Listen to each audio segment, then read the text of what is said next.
that is an absolute mandatory is that your weight has to be on your front foot. You cannot chip with your weight on your back foot because the leading edge comes up. If you get your weight on your front foot, the leading edge stays down. You can get the club underneath the ball, no problem. But your weight will always be on your front foot.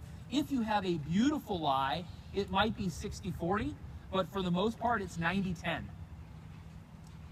Number two, you have to make a decision on what kind of shot you're hitting. Are you going low or are you going high? If you're going low, the ball is off your back foot. If you're going high, the ball is off your front foot. You should never chip with the ball in between your feet. Now, a lot of people chip with the ball in between your feet. I know that you do. I've seen you do it.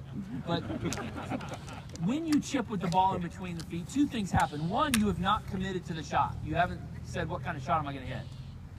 The second is, your weight now cannot move forward. Because if you do, you'll go over the top of the ball because the bottom of the arc has moved forward.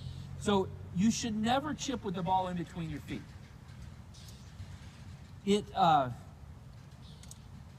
It's just not a committed shot.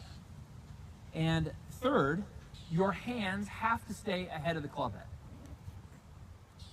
Once the club passes your hands, the leading edge is coming up, and you cannot chip that way. Now, with your weight forward, it will make it significantly easier for you to get your hands ahead. When I chip, there are two ways to do this. One is to have a slight breaking of the wrist immediately off the ball, which is what I prefer. That allows me to then accelerate into the finish. Another effective way is Steve Stricker, who breaks his wrist before he even takes it back.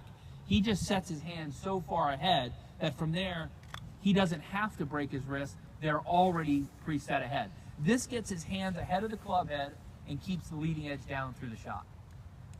If you don't do those three things, any of those three things, you can't chip well. Because the leading edge will be coming up, you can't make solid contact. Now, can I expand a little bit more on that?